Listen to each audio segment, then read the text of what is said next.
Hey Karissa, how are you? I'm good. How are you? I'm doing well. I'm super excited to be speaking with you and to see social media and personal branding through your eyes.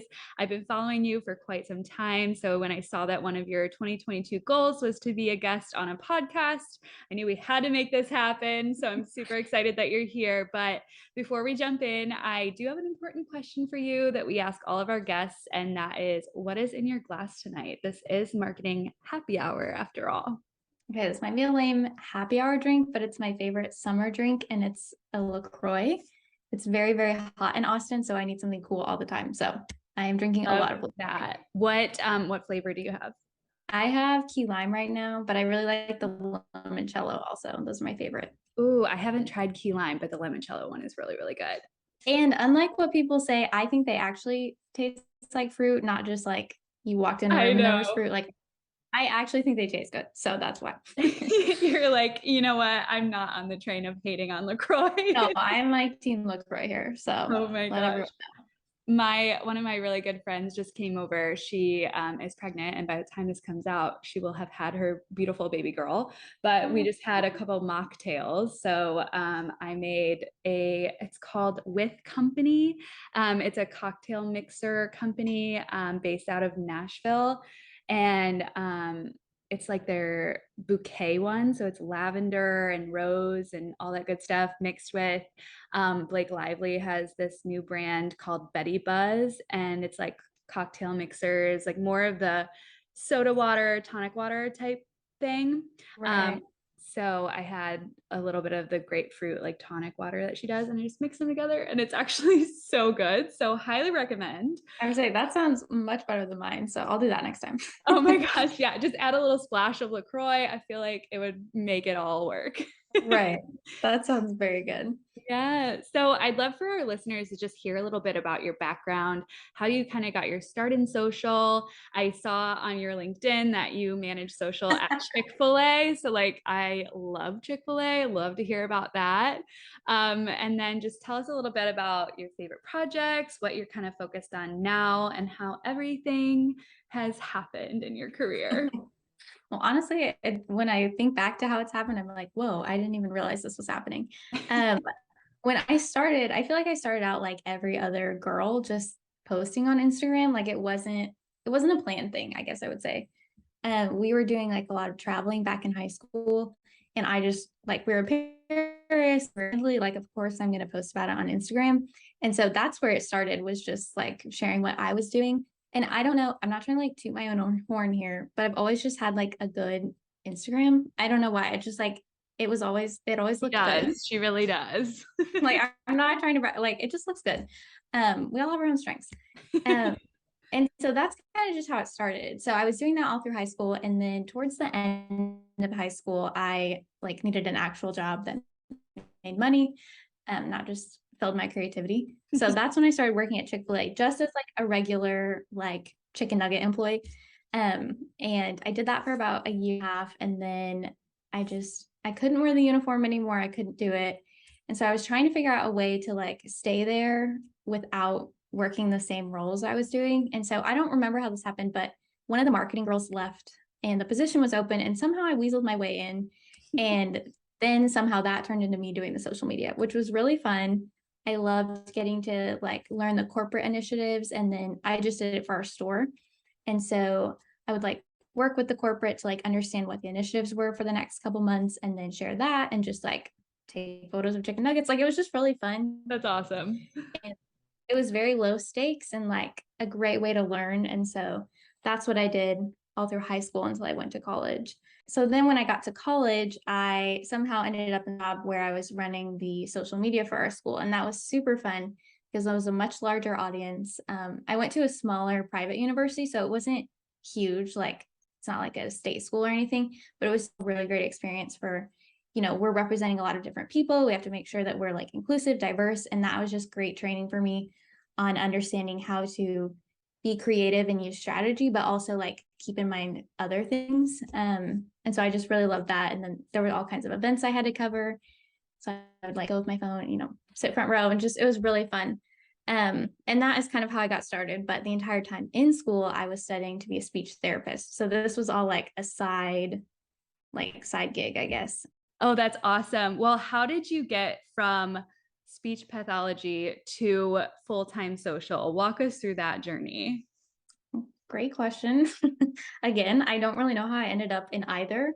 I was in speech path the whole time as my undergrad degree, and then I went to grad school for 1 semester. So I was pretty deep in speech pathology, which for those that don't know, it's like helping kids learn to talk. We work with babies who are nursing and having latch issues, older people who are having trouble swallowing. Like it's a very wide range.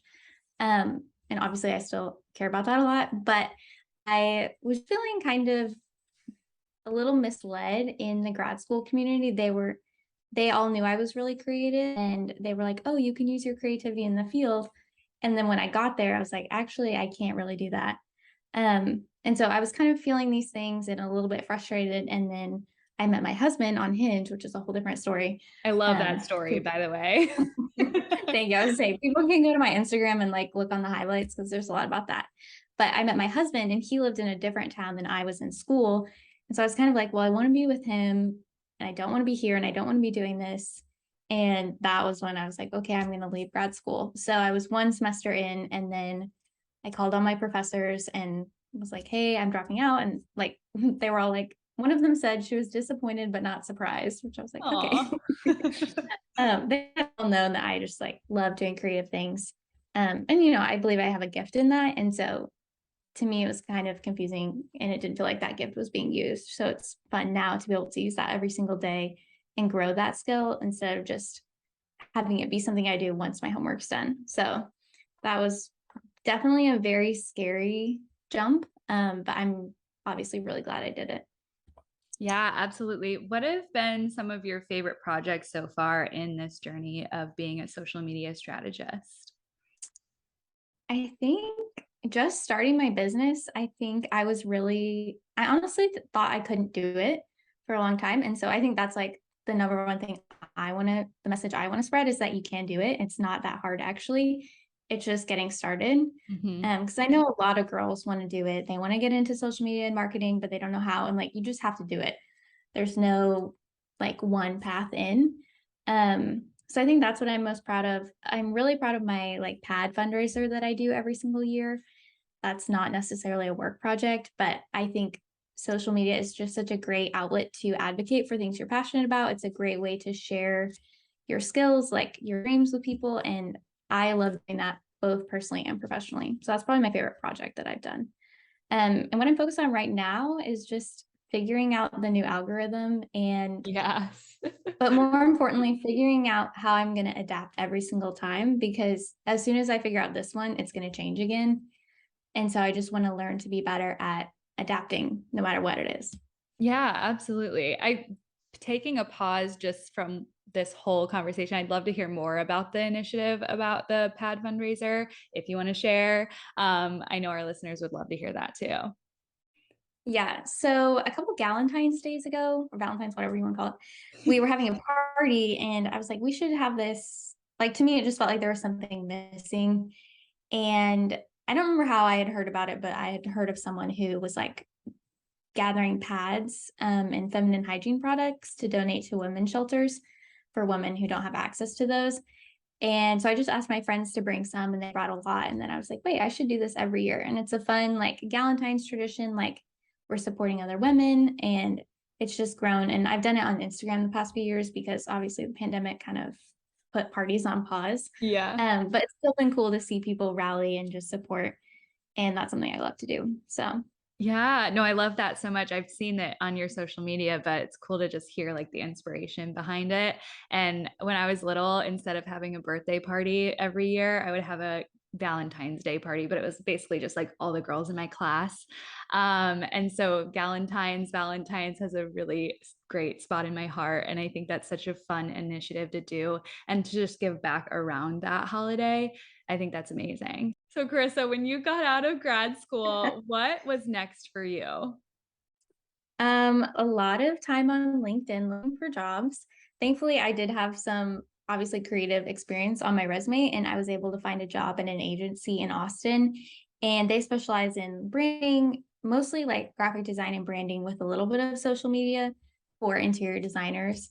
And so that's when I moved to Austin and I transitioned, and I had another close friend who's a mentor to me. She also had me come on and help her with some clients. She just does social media management. And she really just like taught me how to run a business, how to interact with clients, how to price things, which is really tricky. Yeah. So I'm very, very thankful to her. She changed my life, honestly. So I could cry. But she just really helped me. And so then I was at the agency for 6 months. And then right when we got married, my contract ended. And so I had a couple clients on my own that I had gained organically. And then I just decided, like, obviously I had a husband at that point. So I was like, I'm fine for now. And so I was able to take that jump and then go into full-time social media management on my own. And that I have been doing for almost a year. So that was kind of my journey out of speech path and then into social media management.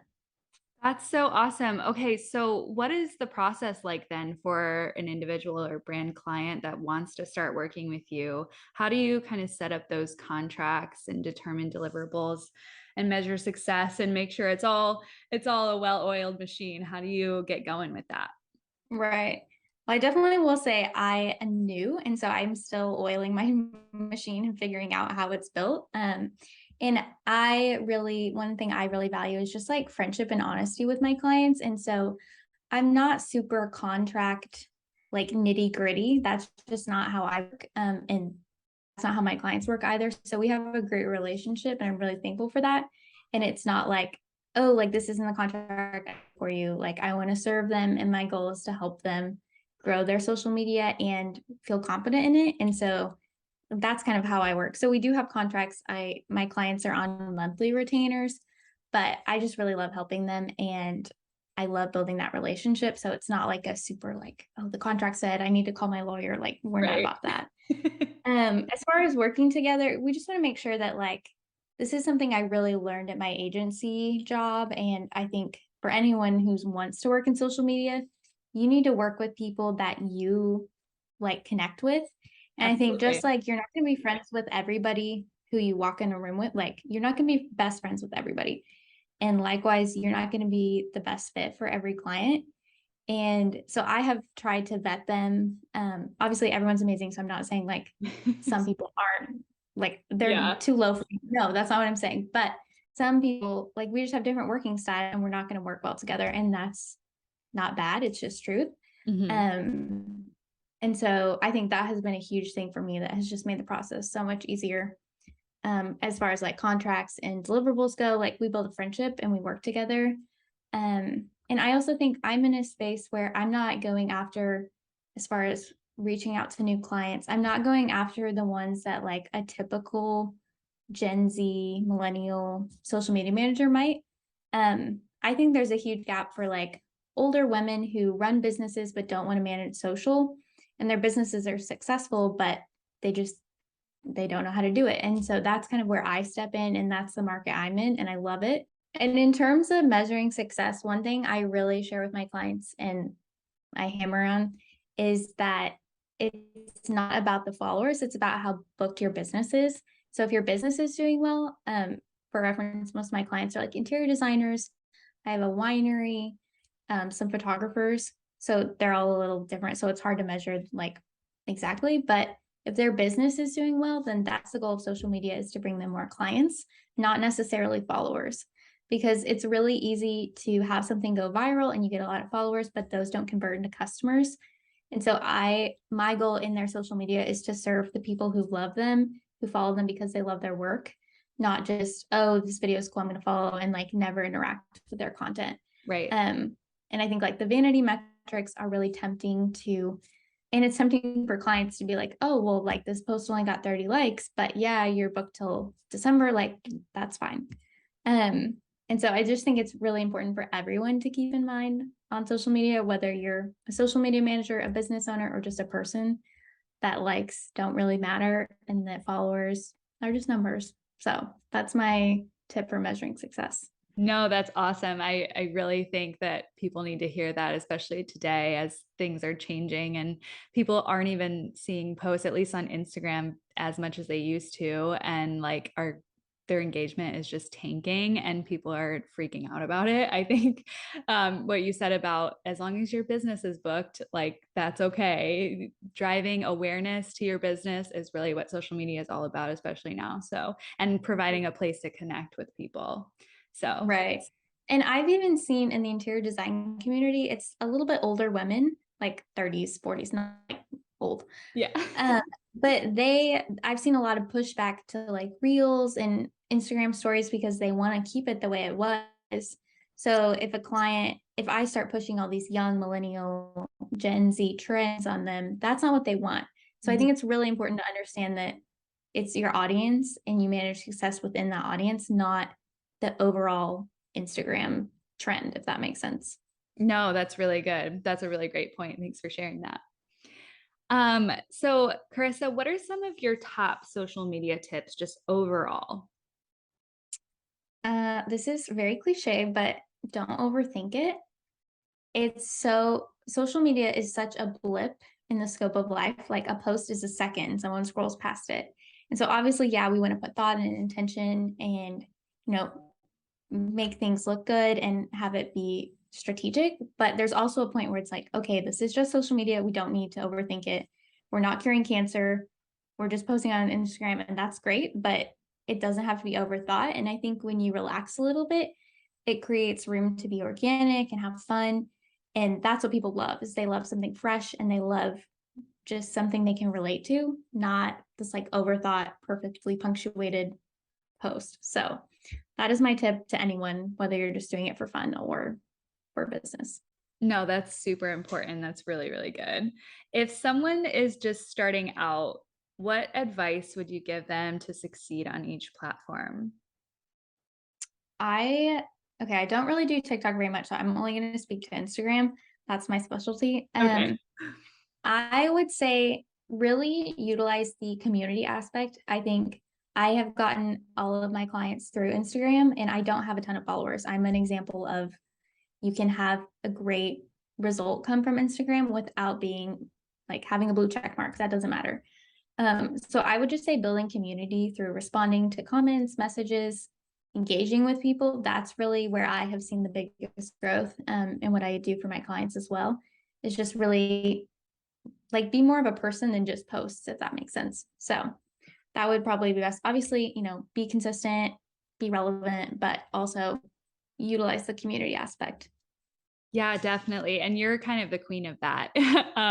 It comes along with personal branding too. You're like the queen of community on Instagram. So I'd love to just hear how you consistently engage with your audience to build that loyal following that you're talking about.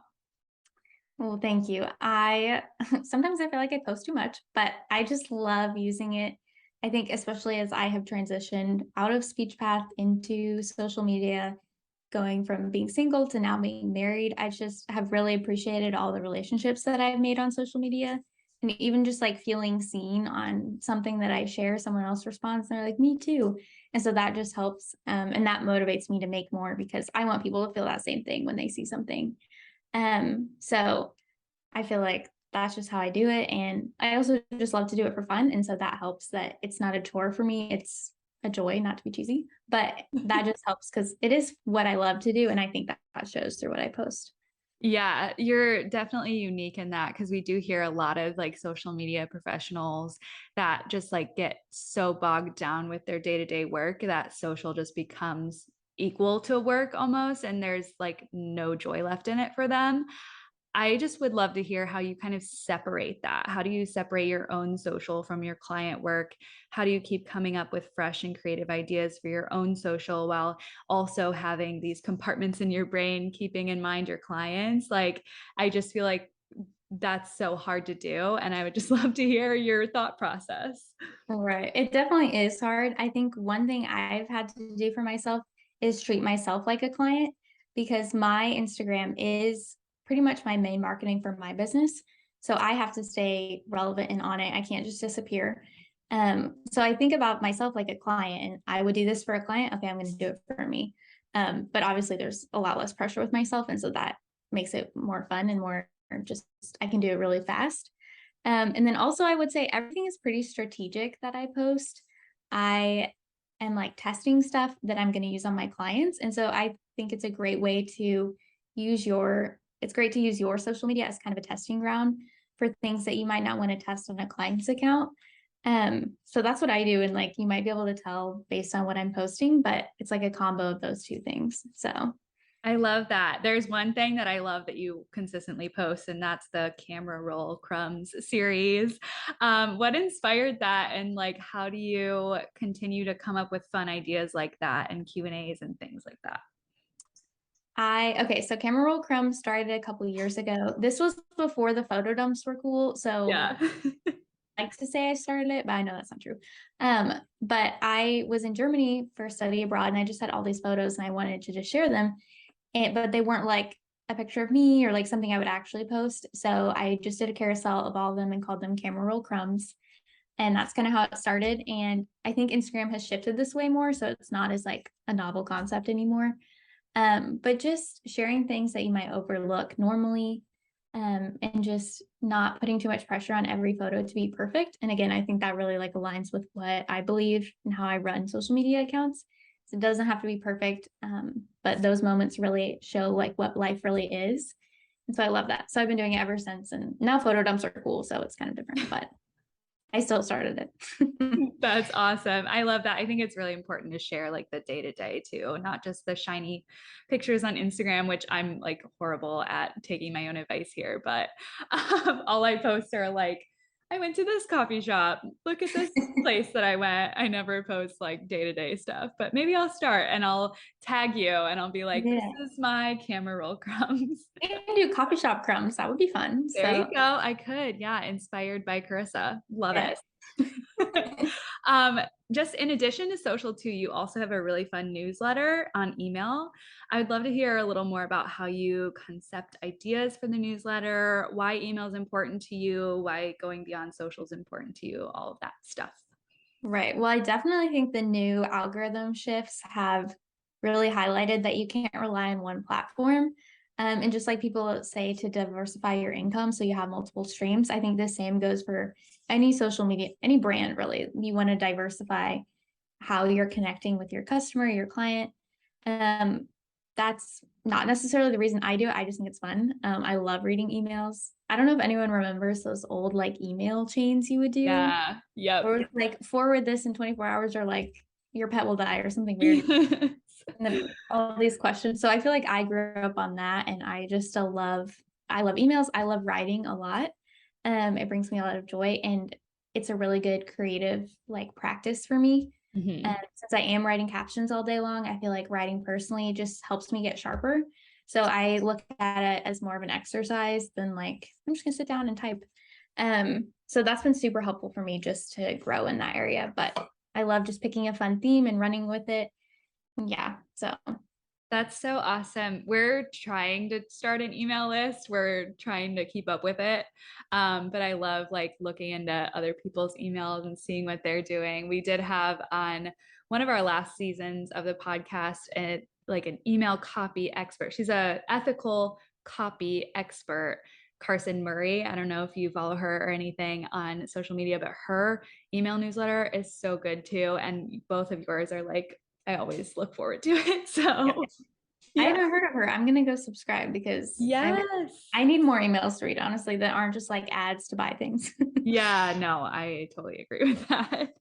I'd love to hear what some of your predictions are for the future of social media. Is there anything that you're testing or exploring? I know you were just kind of talking about trying to figure out the algorithm and just continue to figure out like how you're going to keep up with all of that. I mean, we all are trying to figure that out, but anything that you're seeing that you think could be a big part of the future? Right. I mean, you definitely don't need me to tell you this, but video, obviously.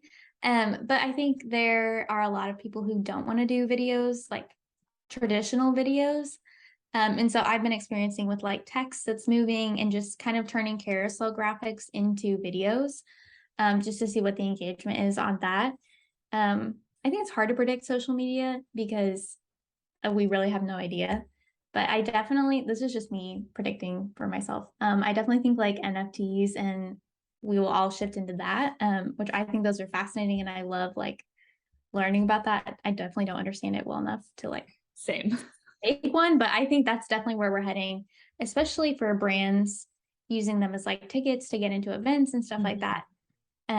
So I think within the next 10 years, like social media as we know it will be so different. So I think the internet as a whole, as we know it, I was just talking about this earlier with a coworker.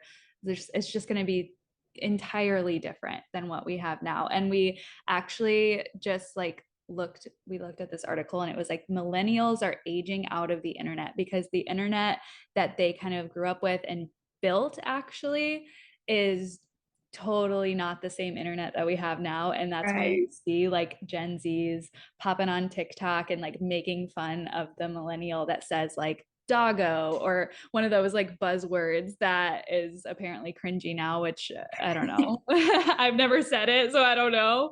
right. But that's just Like we can't keep up with what's like chuggy and what's not anymore. yeah, I guess. I don't know, man.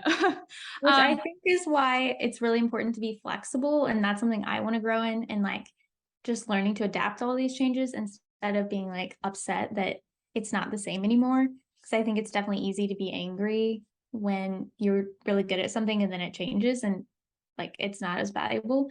So that's a goal for myself is just learn to adapt and be flexible and roll with it instead of being, oh, why is Instagram changing? Because it's just going to keep doing that. So yeah, absolutely. I have some friends that work in the social media space, and every time they see Adam, the head of Instagram, get on and do like a reel, they're like mad about it because they're like, this just means another change that I don't want to deal with. And I'm like, honestly, it's not it's not your company, so you're gonna have to adapt to whatever they're doing at Instagram, which is kind of a headache, but also kind of exciting. I don't know. right. It's like whatever way you look at it. So Exactly. Karissa, what are some of your ultimate career goals? Where do you kind of see yourself? I don't like saying in 5 years, but you know, in the near future, you do also kind of have a really good eye for design. You can tell from just your social media feed. Do you have any design aspirations or anything like that beyond social? not necessarily design. I actually think I love writing more. Okay. I love to write in kind of like a witty, quippy style, which I think is kind of rare. And so I want to see where that takes me. I honestly, when I dropped out of grad school, I had no vision. All my vision for my life changed because in speech path, it's a very set career path. And so I think this year I've just been really open to whatever comes through. And so I really have no predictions. I'm just going to do what I can, enjoy it. And there have been a lot of doors that have opened for me. And so I'm just going to keep going through those open doors. And if one shuts, then redirect. So it's not a great answer, but that is my answer. No, I love that. I think it's important to allow yourself to be open to opportunities like that and not have to feel like you're, I don't know, like you're supposed to have a plan or you're supposed to have it all figured out. Like we're just floating around on this earth, like nothing is planned, right? It's we can figure out what we're supposed to be doing. We don't have to Right. hold to a standard. So I love I that. do have one thing planned though. I have been running my business just like under my name. And so I'm launching like a like actual website and actual like LLC. So that'll be coming later in the fall. So I'm excited about that and like it's becoming more official and I'm just really excited to see that change. So Oh, that'll be awesome. I'm so excited. When in the fall are you thinking? I literally don't know. Okay. Like I was going to TBD. say, if it's out by the time this podcast comes out, we'll add it in the show notes. But if not, that's okay too. It actually might be, and that might be a good motivator. I'm waiting on the branding right now. So I'm like, who knows? Okay. But that would be a good motivator for me. Yeah. Well, we're nearing the end of our interview here. I've loved everything that you've said. I feel like every time I asked a question, you had like the perfect answer. And I was just like over here nodding. I'm like, yes, I fully agree. That's amazing. So I'd love to ask this last question. We ask all of our guests, we love to ask the question, is there anything that you know now that you wish you knew when you started your career? I honestly just think that it's possible. I think I talked myself out of being creative pretty much my entire life. And when I finally decided to do it, I was kind of unsure if it was actually going to happen or if I was going to have to go back to working at Chick-fil-A. So I was hoping that didn't happen. But I think just realizing that it's not as unachievable as it looks. I think for girls who want to get into social media, it just starts with like DMing someone and asking if they need help. And then it just kind of snowballs from there. And I think that was really encouraging to know. And also, I guess another thing is that nobody actually knows what they're doing. And so there's people who I've looked up to and admired. And then when I've actually talked to them, they're like, yeah, I'm just like figuring it out too. And so don't learning to not idolize people who are way ahead of me, I think has been super helpful. And I wish I had known that not everybody knows what they're doing all the time. And that's okay. Yeah, that was huge for me. I feel like as I continue on in my career, I've done the same thing and I've looked up to people and they every time they peel back the curtain and they're like, I have just as much as an idea of what I'm doing as any other person. Like it's very shocking, but also just very comforting at the same time because you're like, Right. okay, I'm not alone. I can do this. I am like the creative powerhouse that I dream that I am. And I love Right. that. I love it. It's empowering to know that like you can figure it out and that's what everyone else has done and we can do it too. So I agree. Yeah, absolutely. Well, where can everybody find you, follow along with everything that you're doing, see your camera roll crumbs, learn about your hinge husband, all of the good stuff? Where can they find you? They can follow me on Instagram. It's Karissa Widder. And just don't be alarmed if every single day my stories have a lot of dashes. That's just normal. And then I also have a website. It's my name, Karissa Widder, and that will be changing when I have my business. But for now, just go there. And then they can sign up for my emails on my website. You just go to the website page and scroll to the bottom. And I promise they're fun emails. I like to think of my emails as like journal entries. And so they're fun and personal. They're not like trying to smooze you into buying anything. So anyway, that's where they can find me. Love that. Thank you so much for joining us. I feel like I've been meaning to reach out to you for a long time to just chat, and I'm glad that we got to do it here. And I'm sure that I know I'm going to be coming to Austin eventually this year because I have said that like maybe 5 times the past 3 years. I'm like, I'm going to go to Austin this time. I've had flights booked, I've been all ready to Oh, go. wow. And then something happens every single time that prevents me from going. So we'll see. I'll make it there eventually. And when I do, maybe we can have a marketing happy hour in person. I was going to say an actual happy hour. I would love Yeah, that. Let me know. I will. I will. Thank you so much again for joining us. Thank you for having me.